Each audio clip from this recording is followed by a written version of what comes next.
everyone. This is Chala Dinkoy, CEO and founder of the Repositioning Expert, coming to you live with another Tuesday Tea Time with Chala. And I have my trusty protein. I have like 12 minutes to get this messaging out to you. So I am constantly on the lookout for two things: content for this, and relevant, obviously, interesting and useful content, and two, insights from the horse's mouth, which are corporate buyers. So lo and behold, yesterday I was in the company having lunch or having a coffee with two lovely ladies who were buyers and in helping businesses with business development through one of the largest banks in the world, in especially the US. And they told me the story that I couldn't believe.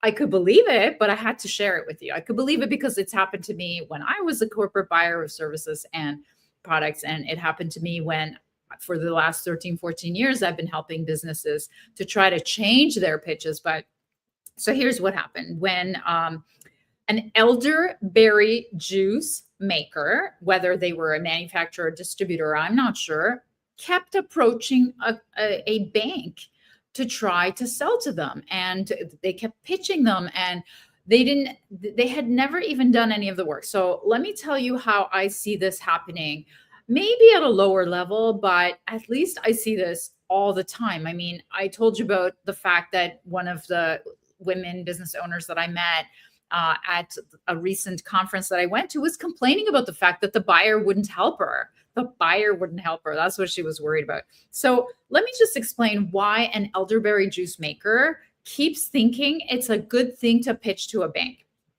One is FOMO, the fear of missing out. I cannot tell you how many small businesses that I train or that I meet, that I talk to, feel like focusing on one industry or one area or one niche is the fear of missing out on all the other ones. Whereas every single research, including my entire life's work, has told me that when you focus in one industry and one pain point, you grow faster in that one tiny niche.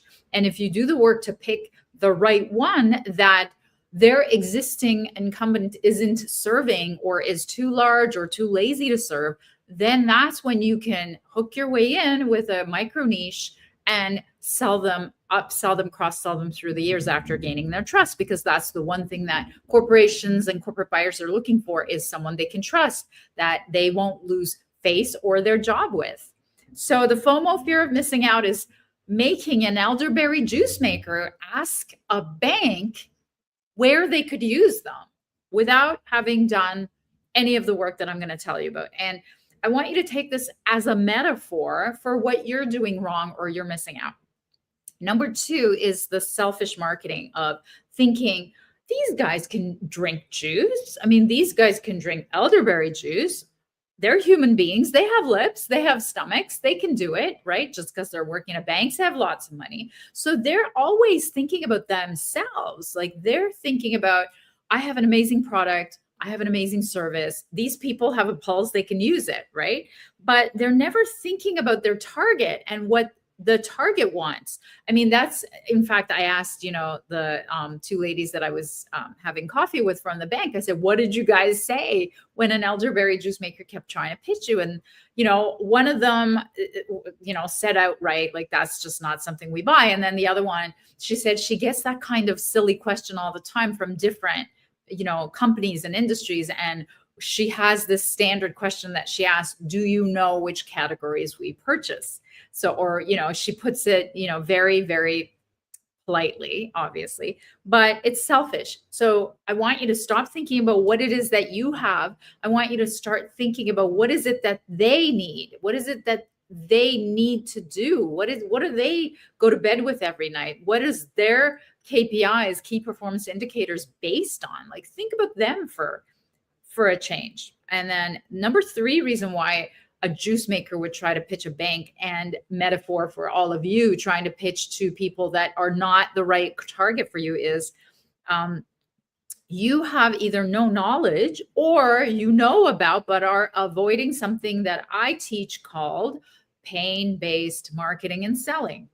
And 70% of humans purchase based on pain. If there's no problem, there's no sale. Nobody's looking for a solution. Now, there's only 30% of humans who are looking to actively improve something at that time. So why not leverage the pain of what a bank already doesn't have being serviced or what problem is being solved? So I need you to think about it, put yourself in the bank's shoes, do the research in that industry, and see how you can solve that problem.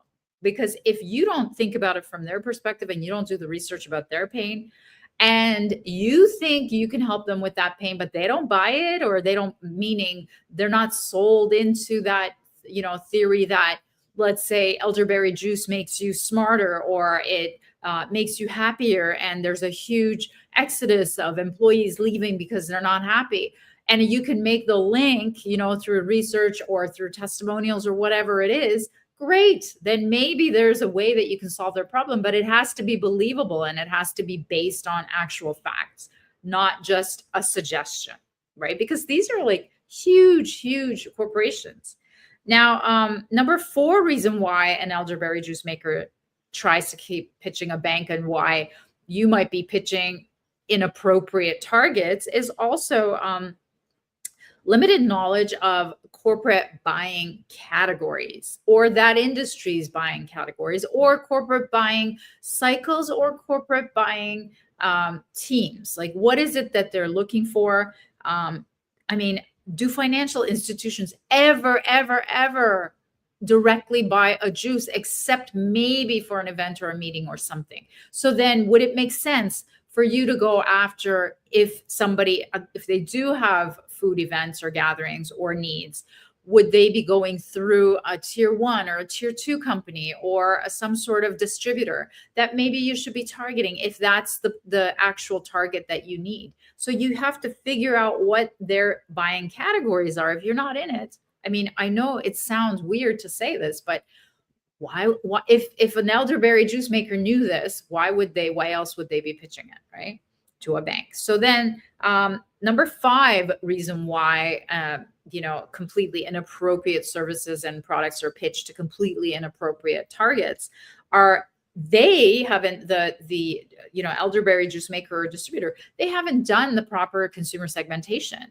They don't know the market. They don't understand it. Maybe it has amazing benefits. Maybe it has great taste, but they don't know how the market splits up in terms of usage. So they haven't done the strategic division of the big whole market. And just because a person can drink doesn't make them your target, and doesn't make them the best target.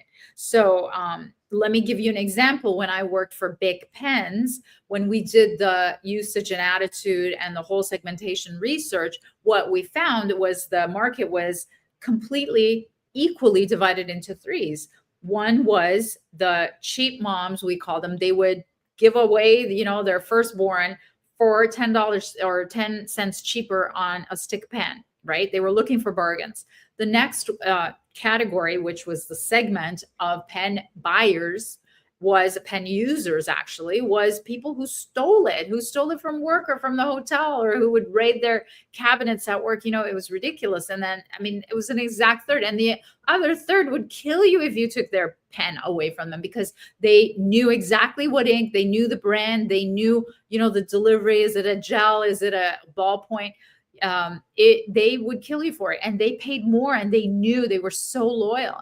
So the whole market divided into all 3s. And then we knew where our brand, Bic Pen, the ubiquitous see-through crystal, we knew where it stood. We knew the only people in the segments, in the 3 segments, that loved us was the cheap moms, because that's what we had degraded our brand into becoming, completely associated with cheap.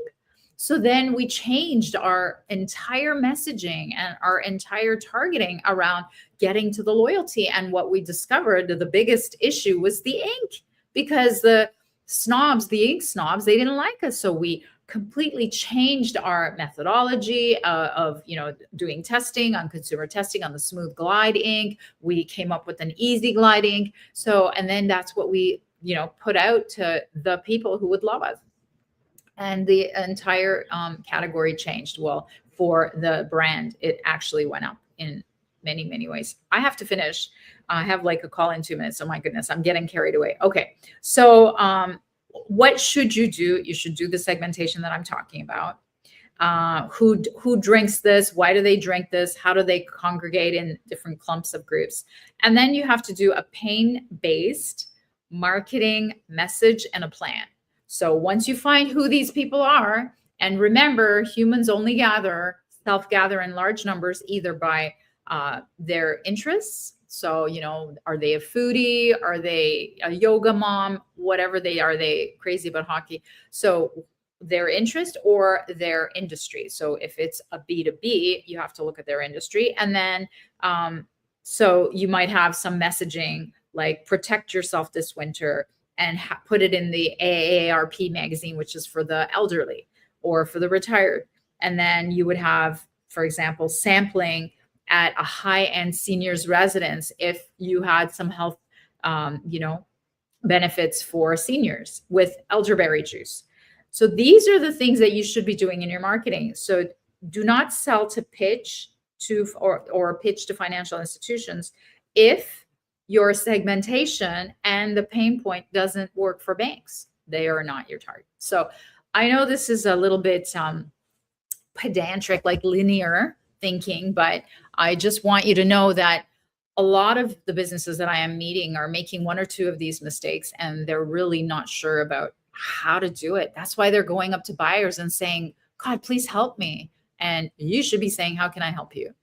All right. I hope that was helpful, and I will see you next week. All the best.